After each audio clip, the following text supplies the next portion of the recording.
Cette semaine, manque de financement au centre de suicide Lanaudière.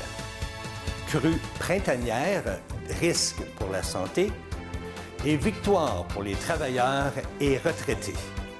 Bonjour, ici Danny Bérubé. Bienvenue à vos actualités régionales.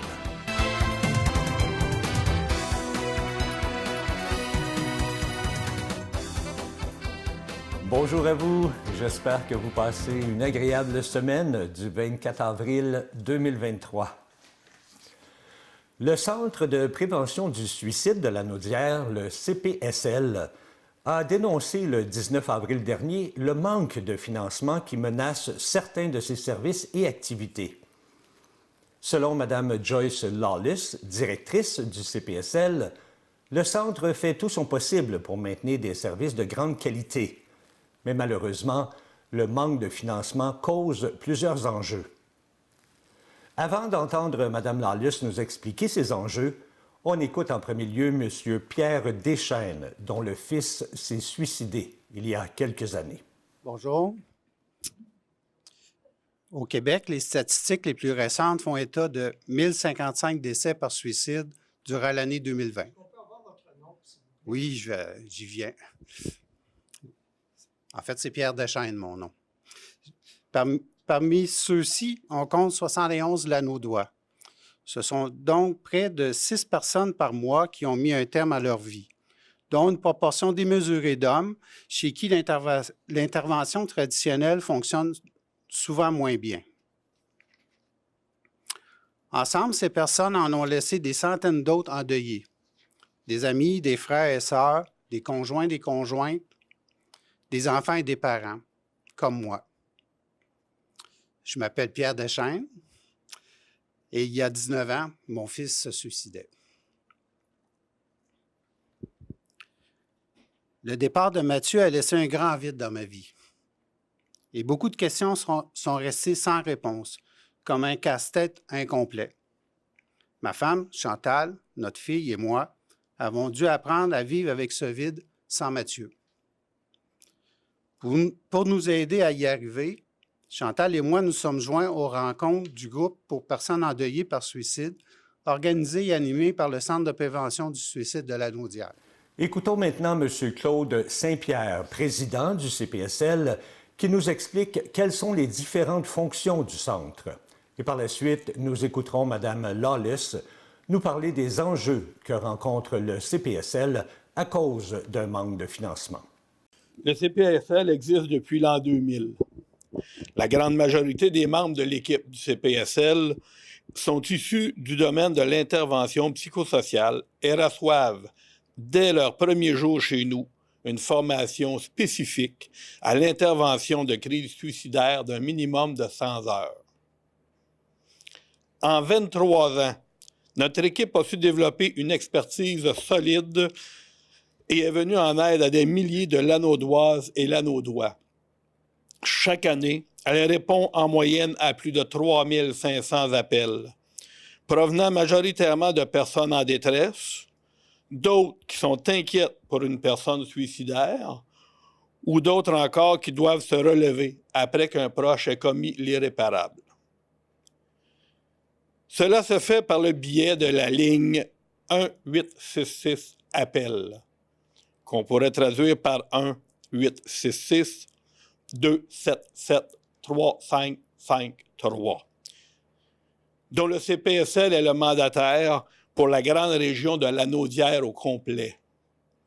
La ligne est accessible en tout temps, 24/7.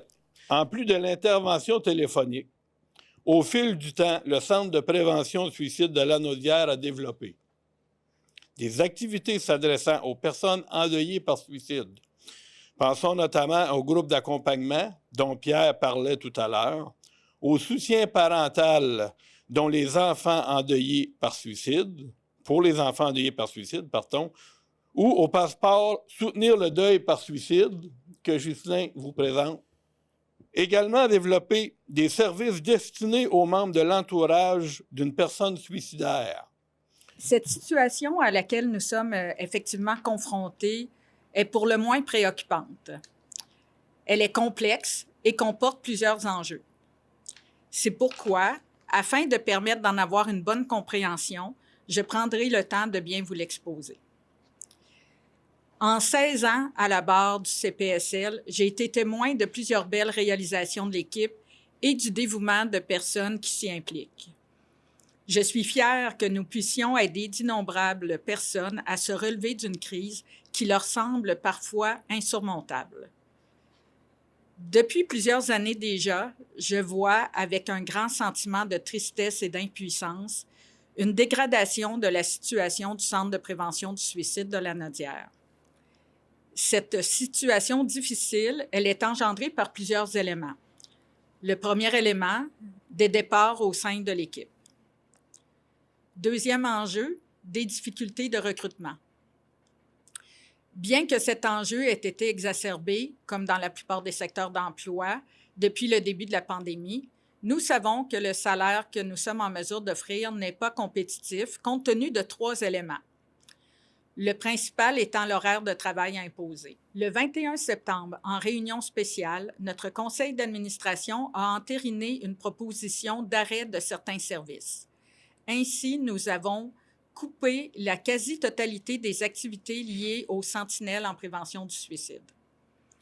Coupé presque toutes celles liées à la Semaine nationale de la prévention du suicide, ne conservant que des outils déjà existants, disponibles en ligne et n'engendrant pas de surplus de travail pour notre équipe. Diminuer significativement les activités de formation. Décréter qu'il n'y aurait pas de colloque annuel en prévention du suicide en 2023. Rappelons que celui-ci vise à outiller des intervenantes et intervenants de toute la région. Il n'y a pas eu de route agricole, pas non plus d'ajout de capsules vidéo à la chaîne de gars. Il y a eu arrêt du soutien au réseau d'échange d'endeuillés par suicide pour ceux qui restent. Et finalement, pas de développement d'outils supplémentaires pourtant si utiles et pertinents pour le réseau régional de postvention. En plus d'être le seul organisme reconnu par cette institution pour agir spécifiquement en prévention du suicide dans la région, le CPSL reçoit un financement du CIS de la Naudière par le biais du programme de soutien aux organismes communautaires, le PSOC. La situation est d'autant plus ironique quand on pense qu'au printemps 2022, le ministère de la Santé et des Services sociaux adoptait une nouvelle stratégie nationale en prévention du suicide. Au moment même où on parle de l'importance de poser des actions pour diminuer le taux de suicide, dans la Naudière comme partout au Québec, le CPS est contraint, faute d'un financement adéquat, de couper autant d'activités. Au point de craindre quant au maintien de la ligne d'intervention dans son équipe, qui détient la plus grande expertise en la matière dans la région. Depuis 2019, nous avons officiellement exposé au CIS de la Naudière le problème de financement à la mission, au sein duquel notre horaire 24/7 n'est pas tenu en compte, de même que l'absence de hausse de financement à la mission. De plus, malgré l'adoption de la nouvelle stratégie nationale en prévention du suicide, aucune somme récurrente et significative au financement à la mission n'a été annoncée pour appuyer la réalisation de la mission des CPS du Québec. Aujourd'hui, nous demandons publiquement au CIS de la Naudière de tenir compte des heures d'ouverture des organismes et d'ajuster ses seuils de financement en conséquence. Nous avons la conviction ferme qu'un financement mieux adapté à notre situation nous aiderait à consolider notre équipe de travail pour reprendre progressivement les activités mises sur pause et pour offrir tout le soutien dont la communauté a grandement besoin en prévention du suicide. Surtout, nous pressons le ministère de la Santé et des Services sociaux d'accorder aux centres de prévention du suicide de partout au Québec une hausse significative du financement à la mission. Un tel investissement permettrait à nos ressources spécialisées et compétentes de réaliser pleinement leur importante mission. Une mission qui, rappelons-le, vise à sauver des vies humaines. En cette période de crue printanière, la direction du CI3S de la Naudière désire informer la population des risques pour la santé associés aux inondations. Voici les consignes de sécurité à suivre afin de les prévenir. Les inondations peuvent causer des pannes électriques et ces pannes amènent certains citoyens à utiliser des solutions de rechange, comme par exemple des génératrices.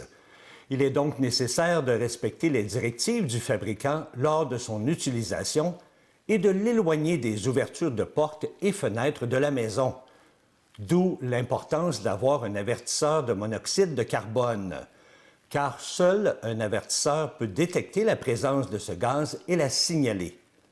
Ce gaz est inodore et incolore et peut avoir des conséquences sérieuses allant jusqu'au décès. Pour ce qui est des intoxications alimentaires en cas d'inondation, les aliments qui sont entrés en contact avec l'eau ne devraient pas être consommés. Il est aussi recommandé de trier rigoureusement les aliments réfrigérés si la panne de courant dure plus de 6 heures et ceux congelés si la panne de courant dépasse 24 heures. Après une inondation, les moisissures pourraient se développer si l'assèchement, le nettoyage et la désinfection des matériaux et des surfaces sont inadéquats.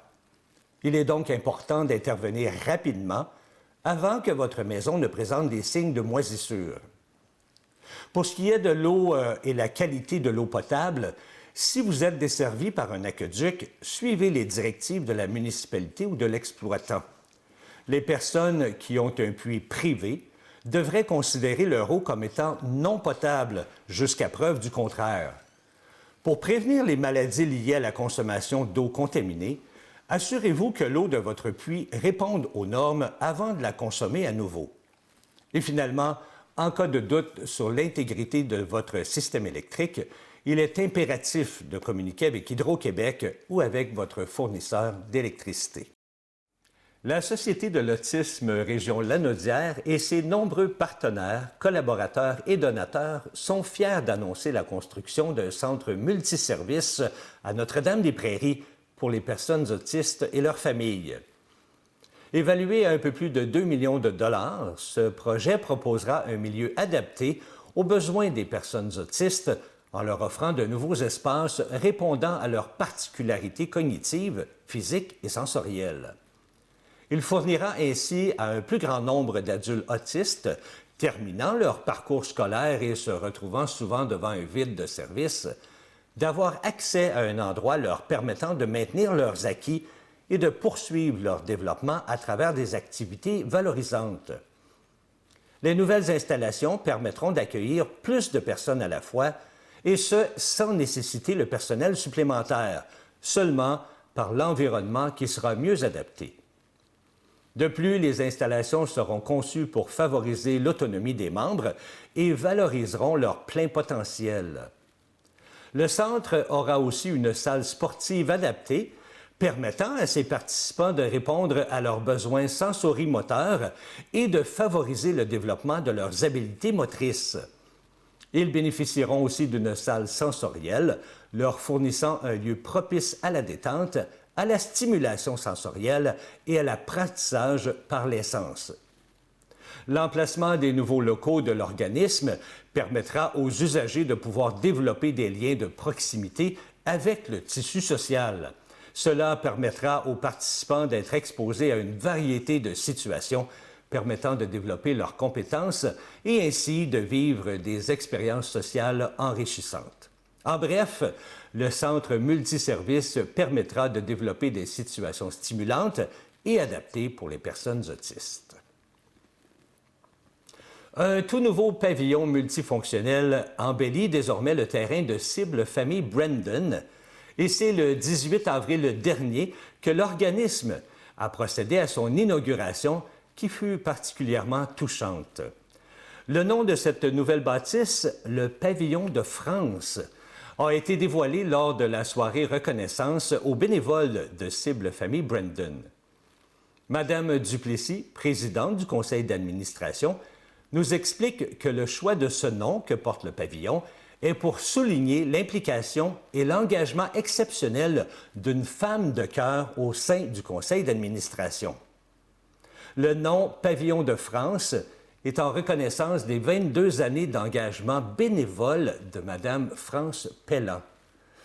Lors de cette soirée, Mme Pellan a été conviée à procéder à la coupe du ruban, symbolisant cette inauguration officielle, et par la suite, son conjoint, M. Régent Boisvert a pu prendre la parole afin de témoigner de l'engagement de cœur de Mme Pelland pour Cible Famille Brandon.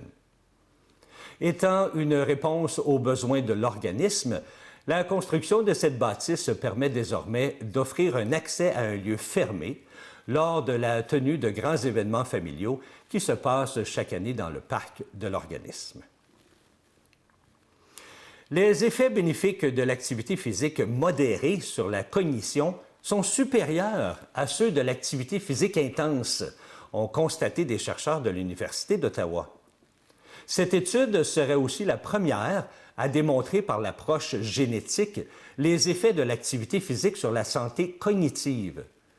Le professeur Mathieu P. Boisgontier et ses collègues ont mesuré que les bienfaits cognitifs de l'activité physique modérée étaient de 50% supérieurs à ceux de l'activité physique soutenue. Les résultats de cette étude, réalisée sur des hommes et femmes de 8 à 96 ans, soulignent à niveau que l'exercice, peu importe son intensité, a un effet positif sur la santé cérébrale et sur différents facteurs comme la mémoire et la concentration. Ces résultats rejoignent ceux d'études antérieures qui avaient démontré l'effet de l'exercice sur la libération d'une protéine, la BDNF, qui favorise la création de nouveaux neurones, de nouvelles connexions entre ces neurones et de nouveaux vaisseaux sanguins qui alimentent ces neurones. Cet effet expliquerait les mécanismes qui sont à la base des bienfaits de l'activité physique sur les fonctions cognitives. Toute séance d'activité physique stimule la production de la protéine BDNF dans le cerveau et les données rappellent donc qu'il n'est jamais trop tard pour s'activer physiquement et en retirer des bienfaits. Selon M. Boisgontier, il faut continuer à transmettre ce message de santé publique que l'activité physique, c'est bon pour la santé physique, mais aussi pour la santé mentale et pour la cognition tout au cours de sa vie. Vous aimeriez faire du bénévolat? Vous avez un peu de temps à donner? Eh bien, on vous recherche. Le CHSLD Daisy de Saint-Gabriel-de-Brandon recherche des bénévoles pour agrémenter et améliorer le milieu de vie où vivent nos résidents. Ce n'est pas du travail de préposé qu'on vous propose, mais simplement votre présence qu'on a besoin. Une aide, par exemple, aux activités récréatives comme le bingo, la musique, des visites sociales ou encore des sorties diverses. Alors pourquoi ne pas donner à ces personnes âgées qui ont tant donné pour notre génération un peu de soleil dans leur quotidien? Eh bien, si ça vous intéresse de donner un peu de votre temps, peu importe le nombre d'heures que vous avez à donner, vous pouvez téléphoner à Sylvie Harvey au numéro qui est affiché à l'écran. Vivre jusqu'à 100 ans est un privilège et ce n'est pas donné à tous. Il y en a pour qui c'est un immense bonheur de se réveiller tous les matins, mais pour d'autres, bien, ils disent que le petit Jésus les a tout simplement oubliés. Vivre jusqu'à 100 ans et avoir le bonheur d'être bien entouré par sa famille et ses amis, eh bien ça, c'est le summum. Et c'est le cas de ce merveilleux gentilhomme que j'ai eu la chance de rencontrer. Il a eu 100 ans au mois de janvier dernier, il a toute sa tête et il vit avec ses enfants. Ses amis, les Chevaliers de Colomb, avec qui il entretient une très belle amitié depuis plus de 48 ans, eh bien, ils m'ont invité à le rencontrer. J'ai donc le plaisir de vous le présenter à mon tour. Son nom, Viateur Laurando. Monsieur Viateur, bonjour. Bonjour, toi. J'ai entendu dire dans les branches qu'on vient de fêter son 100e anniversaire. C'est vrai. Ça fait pas tellement longtemps, là. Ben non, le 23, premier 23. Le 23 janvier. Est-ce qu'on a fêté ça en grand, au moins, j'espère? Oui. Bon, ça a bien fêté. Ouais? Parce que, c'est sûr, je suis non d'enfant, tu sais. Je peux pas me permettre, tu sais, de faire n'importe quoi tel jour. Les autres, il m'arrive un cheveu sur la soupe. Ah ouais? Ouais. Combien est-ce qu'on a d'enfants? 14 enfants. 14 enfants. Bon, mais il y en a il y en a 2 de partis. Il en reste quand même 12. Non, d'autres. Wow! Monsieur Laurando, on m'a dit que vous avez travaillé très fort dans votre vie. Est-ce qu'à 100 ans, on travaille encore ou on est en Oh retraite? non.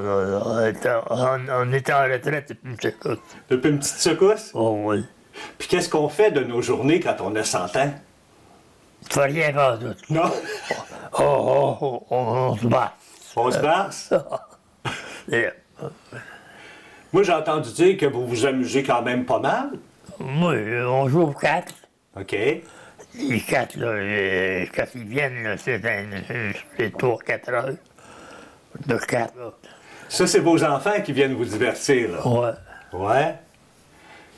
En 100 ans, Monsieur Viateur, là, on a eu une belle vie quand même. Hein? On a eu une belle vie. Très bien, très bien. Je regrette pas ma vie du tout. Qu'est-ce qu'on a fait dans sa vie? Hein, ben, passer par tous les ouvrages, à peu près. Étiez-vous agriculteur? Bien sûr. Vous étiez agriculteur, vous, ici, Ouais. dans votre vie, ça. Oui. C'est quoi vos plus beaux souvenirs que vous avez en 100 ans? D'être rendu à 100 ans. Ouais. Il doit sûrement s'être passé des belles choses, là. Je me répète pas le diable, les belles choses. Non? Les méchantes choses, OK? Ah ben voyez donc, comptez-moi en donc une. Non, c'est des faces que je fais. Parce que C'est quoi l'affaire la plus... la chose que vous êtes le plus fier dans votre vie, que vous avez faite? d'avoir eu connaissance d'une vache qui a donné 3 veaux. En même temps? En même temps, Ah ouais? faire un veau, faire 2 veaux. Là, de finir, de être barré. J'arrive le lendemain matin, coré, ça veut là. Je dis, coré, qu'est-ce que c'est ça, ça s'appelle là? J'ai dit, c'était coré, ça a eu 3 veaux. 3 veaux. C'est rare, ça. Ça ne doit pas arriver souvent. Ouais. Mais là, j'imagine que vous êtes fier aussi de votre belle famille, 14 enfants. Hein? Puis tout ça compte bien, puis ça va bien. Combien de petits-enfants? Oh, c'est mon tout ça. 7? Ça, 100? On a 26 petits-enfants, 26 petits-enfants que vous avez. plus les arrières. Combien d'arrière, savez-vous? je ne rappelle plus tout. Il y en a quelques-uns. C'est une belle famille, ça. Ben oui, si je suis ici aujourd'hui, c'est parce qu'il y a des bons amis à vous qui m'ont dit que vous faisiez partie des Chevaliers de Colomb. Ça fait longtemps que vous faites partie des Chevaliers de Colomb, hein? Ça doit faire combien d'années? Moi, on m'a dit que vous vous êtes inscrit en 1975 ou quelque chose comme ça. Ça fait au-dessus de 48 ans que vous êtes Chevalier de Colomb. Qu'est-ce qui vous a emmené là au Chevalier de Colomb dans ces années-là, dans les années 75? Bon, c'est un de mes gens qui était avec moi, là, la fortune de Saint-Roch. Ça fait que c'est lui qui... Il disait, on s'en va-tu s'inscrire, puis tout ça. Puis là, il n'a pas trop vu que j'étais rendu assez vieux, et qu'ils n'ont pas voulu dire, de faire des gestes, puis tout ça. Non, il y en a un qui se lève et il dit « Notre Père !» Donc, il dit tout le long « Notre Père qui est aux cieux. » Ah oui? C'était-tu votre initiation, ça? Ouais. Ah! Puis là, en finissant, j'ai entendu dire que la journée de votre fête ou après, ils vous ont fait un petit rassemblement, puis ils vous ont donné des félicitations qui venaient d'un peu partout. Ouais. Qu'est-ce que vous avez reçu? Le premier ministre, les ça, j'ai eu les félicitations en masse. Ah oui? Oh oui, faut pas l'oublier. Fait qu'il y a plusieurs personnes du gouvernement qui vous ont écrit pour vous souhaiter un bon 100e? Oui. Ouais. Qu'est-ce qu'on peut vous souhaiter, là, pour les prochaines années? Essaye de me rendre à 101 ans. 105 peut-être? 110? Oh. J'aimerais bien ça quand même, c'est fragile. Ben, c'est normal. Ouais. Ben, moi, je vous souhaite de la santé. Puis je vous souhaite de continuer longtemps. Vous êtes entre bonnes mains avec la famille. Ben, Pas un mot à dire, oui. Si j'ai eu des félicitations à le faire, je me mets avec eux autres. Merci beaucoup. C'est moi qui vous remercie. Fort du succès et de l'intérêt soulevé l'an passé lors de la corvée collective du nettoyage des bords de route de Saint-Gabriel de Brandon, les Amis de l'environnement de Brandon reprennent cette activité cette année. Et cette année, on y inclut les rues de la ville de Saint-Gabriel. C'est le samedi 6 mai qu'aura lieu cette corvée collective de nettoyage de 9h à midi. Le rassemblement de départ se fera au Café Balmasqué du 401 rue Masquinongé à Saint-Gabriel à compter de 8h30. Et en cas de pluie, bien, l'activité sera remise au lendemain. Les personnes intéressées à y participer, mais non disponibles cette journée-là, pourront le faire les jours précédents. On vous informe que les canettes et les bouteilles consignées iront à la maison de jeunes Sens Unique. Pour plus d'informations, vous pouvez communiquer avec M. Luc Ferland au numéro affiché à l'écran.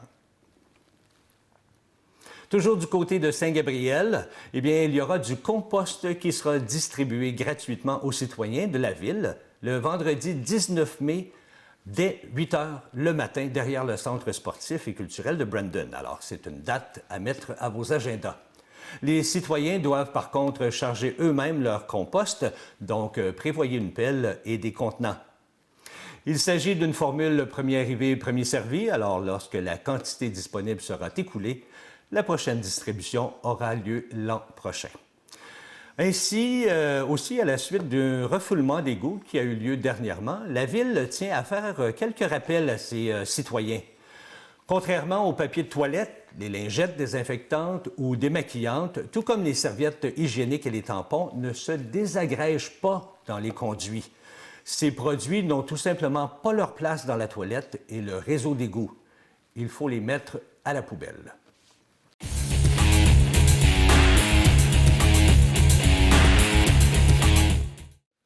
François-Olivier Parent, qui occupe le poste d'assistant entraîneur depuis 2 saisons, a été promu à titre d'entraîneur-chef des Prédateurs de Joliette.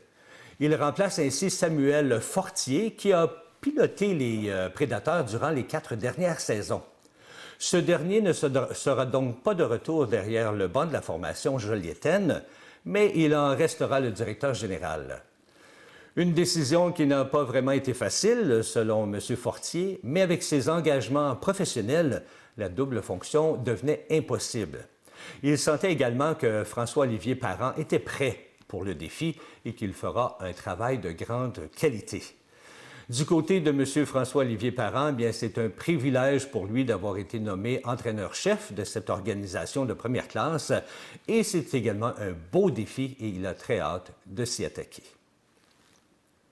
C'est le 2 mai prochain, comme à chaque année, qu'aura lieu la Journée nationale du sport et de l'activité physique. Le gouvernement du Québec profite donc de l'effervescence de l'éveil printanier pour rappeler aux Québécoises et aux Québécois à quel point il est agréable d'être actif physiquement et de maintenir ce mode de vie toute l'année. Le Québec, on le connaît, est un immense terrain de jeu et la beauté, la richesse et la diversité de son milieu naturel, l'immensité aussi de son territoire et ses 4 saisons font du Québec un territoire de choix pour les activités de plein air. Alors, le 2 mai prochain, profitez-en pour pratiquer des activités de plein air. On peut le faire seul, en famille ou entre amis. Voilà, c'est ce qui complète vos actualités régionales. Si vous avez été témoin d'une nouvelle, alors faites-nous le savoir en nous écrivant ici à CTB-TV. Cette semaine, ne manquez pas à l'émission Au cœur de l'artiste. M. Comeau reçoit pour une 2e semaine l'artiste Marc Vallée. C'était Danny Bérubé pour vos actualités régionales. Bonne journée.